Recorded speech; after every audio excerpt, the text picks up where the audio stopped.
Hello বন্ধুরা, আমি এখন নবদ্বীপ ব্রিজের মেলায় যাওয়ার জন্য রেডি হচ্ছি। তো এখন আমি পাটাক্সা হয়ে গেছি রেডি। তো তোমরা কেমন আছো? আমি তো ভালো আছি। এবারে আমি করব ময়দা মাখবো মুখের মধ্যে। ময়দা মেখে আমি নিজেকে পুরো ফর্সা করে দেবো ভূতের মতন। তো মেকআপ করতে করতে ভাবছি যে কোন সোয়েটারটা পরবো, প্রচুর ঠান্ডা লাগছিলো। তাছাড়া আমি ভাবছি কিছুদিন ধরে যে তোমরা কেমন কন্টেন্ট পছন্দ করবে, তো সেরকমই ভিডিও আমি আনার চেষ্টা করবো। আমি মেকআপ করেই যাচ্ছি, শেষ আর হচ্ছে না। ভাবছি কখন হবে।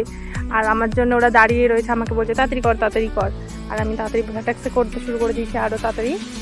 তারপর আমি করে যাচ্ছি। তো এবারে হয়ে গেছে আমি রেডি। এবারে কিছু একটা কমতি লাগছে। আমার হাতের ব্রেসলেটটা এবারে আমি পরে নেব।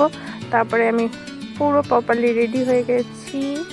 এরপরে আমার দিদি আসলো, এসে আমাকে বলছে আমাকে হোয়াইট সোয়েটার দিয়ে, আমারটা নিয়ে নিয়েছে, আমাকে এটা দিয়েছে।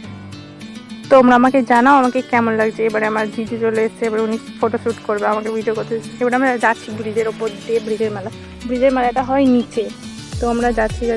ওই দেখো ব্রিজের মেলা দেখা যাচ্ছে। আমি তো খুব এক্সাইটেড।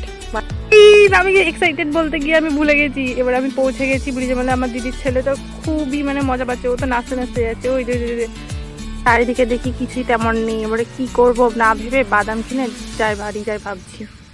বাদাম কিনে টিনে এই যে বাদাম নিয়ে নিয়েছি। এবারে আমরা যাব বাড়ির দিকে রওনা হতে। তার আগেই দেখছি বাবু নিচ্ছে একটা বন্দুক। এই যে কিনে নিয়েছে বন্দুক, ঢিচকাও মেয়েটাও খুব খুশি। এবারে আমিও খুশি হয়ে গেছি। আমরা আস্তে আস্তে এগোচ্ছি বাড়ি যাওয়ার পথে। তারপরে দেখি ওই যে ফাংশন হচ্ছে পিছনে, আমার দিদি দাঁড়িয়ে রয়েছে। আমি চলে এসেছি বাড়ি। এবারে আমি ঘুমাবো, খুব ঘুম পাচ্ছি। Tata, bye bye guys.